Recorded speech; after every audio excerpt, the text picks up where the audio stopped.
Everyone, welcome back to another video. इस video में हम डिस्कशन करेंगे sex determination in honey bee के बारे में। सबसे पहले हम लोग शुरू करते हैं कि अगर आप हनी कॉम्ब के अंदर देखें तो हनी बी के कुछ पॉपुलेशन आपको नज़र आएंगे, जिनमें कि 3 टाइप के हनी बी आपको मेनली दिखेंगे। सबसे पहला क्वीन, नेक्स्ट होंगे ड्रोन एंड तीसरा होंगे वर्कर्स। ये जो क्वीन एंड वर्कर्स होते हैं ये दोनों फीमेल्स होती हैं एंड जो ड्रोन होते हैं ये मेल होते हैं। तो सेक्स डिटर्मिनेशन का मतलब ये होता है कि किस तरह से मेल एंड फीमेल का डिटर्मिनेशन हो रहा है उसके बारे में स्टडी करना। Sex determination system is a biological system that determines the development of sexual characteristics in an organism is known as sex determination. Sex determination in honey B को समझने से पहले हम देखते हैं कि कितने तरीके के सेक्स डिटर्मिनेशन के टाइप एनवायरनमेंट में देखने को मिलते हैं। जनरली थ्री टाइप के सेक्स डिटर्मिनेशन मेथड हम लोग स्टडी करते हैं। सबसे पहला एनवायरमेंटल सेक्स डिटर्मिनेशन, जिसमें कि एनवायरमेंटल टेम्परेचर मोस्टली डिटरमाइन करता है कि जो एग्स हैं वो आइदर मेल में कन्वर्ट होंगे या फिर फीमेल में कन्वर्ट होंगे। दूसरे होते हैं genetic type of sex determination, जिसमें कि हम लोग जेनिक बैलेंस थ्योरी के बारे में पढ़ते हैं ड्रोसोफिला के अंडर। तीसरा होता है क्रोमोसोमल सेक्स डिटर्मिनेशन, जिसमें कि हम लोग बहुत सारे एनिमल्स के बारे में पढ़ते हैं इंक्लूडिंग ह्यूमन बींग्स। एंड यहाँ पे जो हम लोग डिस्कस करने वाले हैं हनी बी के सेक्स डिटर्मिनेशन के बारे में, ये भी आता है क्रोमोसोमल सेक्स डिटर्मिनेशन के अंडर। तो बात करते हैं sex determination in honey B, किस तरह से हनी बी में सेक्स का डिटर्मिनेशन हो रहा है। हनी बी में जो सेक्स का डिटर्मिनेशन होता है वो एक यूनिक टाइप का होता है, जिसको हम लोग नाम देते हैं haplodiploidy type of sex determination. Haplodiploidy is a sex determination system in which the male develops from the unfertilized egg and are haploid and the female develops from the fertilized egg and called are diploid. Because यहाँ पे जो mail develop होते हैं वो haploid egg से होते हैं और खुद हैप्लॉइड नेचर के होंगे, एंड जो फीमेल यहाँ पे डेवलप होती हैं वो फीमेल डिप्लॉइड या फिर फर्टिलाइज्ड एग से होती हैं। और ये जो फीमेल फर्टिलाइज्ड एग से होंगे तो डेफिनेटली ये फीमेल डिप्लॉयड होंगे। तो इनके पॉपुलेशन में जो मेल एंड फीमेल मिलते हैं वो generally haploid and diploid nature के रहते हैं। इसी वजह से ये जो सेक्स डिटर्मिनेशन का टाइप है इसको हैप्लोडिप्लॉइडी सेक्स डिटर्मिनेशन का भी नाम दिया जाता है। And sometimes this haplodiploidy sex determination is also known as arrhenotoky. Next बात करते हैं, in this system sex is determined by the number of sets of chromosome and individual receipts.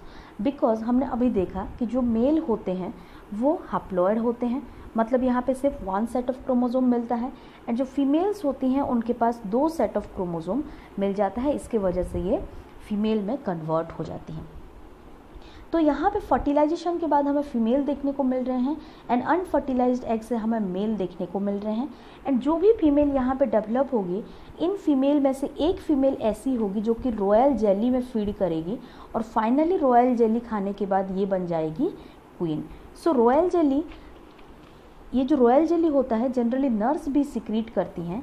Nurse B के जो हाइपोफेरिंग्स होते हैं वो उसमें कुछ ग्लैंड्स प्रेजेंट होते हैं जो कि रॉयल जेली का सिक्रीट करते हैं। और इसके कंपोजिशन के अंडर आपको देखने को मिलेगा water, protein, sugar, fats, vitamin, salts and बहुत सारे एमिनो एसिड्स भी देखने को मिल सकते हैं।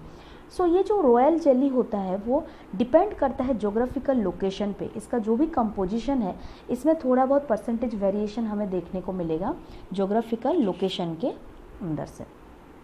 तो जो फीमेल इस पर्टिकुलर रॉयल जेली को फीड करती है वही फीमेल आगे चल के क्वीन बनती है, और एक हनीकॉम्ब के अंदर आपको सिर्फ एक ही क्वीन नज़र आएगी।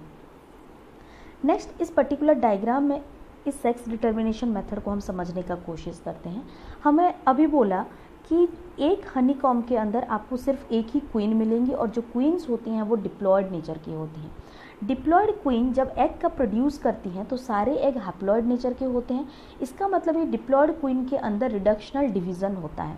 रिडक्शनल डिवीज़न होने के बाद यहाँ पे हमें 4 हैप्लॉयड एग सेल मिल गए। इसी हैप्लॉयड एग सेल में से कुछ एग सेल ऐसे हो सकते हैं जो कि डायरेक्टली ड्रोन में डेवलप हो सकते हैं या फिर मेल ऑर्गेनिज्म में डेवलप हो सकते हैं without fertilization. And this process of development of a new organism from an unfertilized egg is termed as parthenogenesis.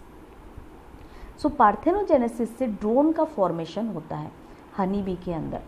तो बाकी जो हैप्लॉइड एग्स प्रेजेंट होंगे उनके साथ जो हैप्लॉइड ड्रोन हैप्लॉइड स्पर्म का प्रोडक्शन कर रहे होंगे, उनका जब फर्टिलाइजेशन हो जाएगा तो फाइनली डिप्लॉयड ऑर्गेनिजम्स देखने को मिलेगा। और ये जो डिप्लॉयड ऑर्गेनिजम्स होते हैं वो फीमेल्स होती हैं। उन फीमेल में से एक फीमेल ऐसी होगी जो कि रॉयल जेली को फीड करेगी एंड फाइनली क्वीन बन जाएगी, और बाकी जितने भी डिप्लॉयड रहेंगे, डिप्लॉयड फीमेल्स रहेंगे, वो सारे वर्कर भी बन जाएंगे। यहाँ पे जो हैप्लॉइड ड्रोन्स होते हैं ये भी स्पर्म का प्रोडक्शन करते हैं, क्योंकि हमारे पास कुछ हो जाते हैं फर्टिलाइज्ड कॉलोनी के मेंबर्स। सो ये फर्टिलाइजेशन के लिए हमें हैप्लॉइड स्पर्म्स की भी ज़रूरत होती है, और ये जो हैप्लॉइड स्पर्म है हैप्लॉइड ड्रोन ही प्रोड्यूस करते हैं माइटोसिस के थ्रू, या फिर नॉर्मल सेल डिवीज़न या इक्वेशनल डिवीज़न जिसे बोला जाता है। जितने भी वर्कर हनी बी रहते हैं वो भी एग का प्रोडक्शन कर सकते हैं। हैप्लॉइड हनी बी जो होते हैं वो डिप्लॉयड नेचर के होते हैं, 2n होता है, और ये जब हैप्लॉइड एग्स का प्रोडक्शन करेंगी ये मियोसिस के थ्रू हैप्लॉइड एग्स बनाएंगी, और यही हैप्लॉइड एग डायरेक्टली ड्रोन में भी कन्वर्ट हो सकता है थ्रू पार्थेनोजेनेसिस। सो ये था sex determination in honey B, जिसे हम लोग नाम दे देते हैं हैप्लॉइड डिप्लॉयडी सेक्स डिटर्मिनेशन, या फिर इसे नाम देते हैं आर्हेनोटॉकी। होप कि आपको समझ में आ गया कि हनी बी के अंदर किस तरह से सेक्स डिटर्मिनेशन का मेथड ऑपरेट हो रहा है। सो नेक्स्ट वीडियो में हम एक और इम्पॉर्टेंट एंड इंटरेस्टिंग टॉपिक के साथ बात करेंगे। सो तब तक के लिए stay tune and thank you very much for watching this lecture.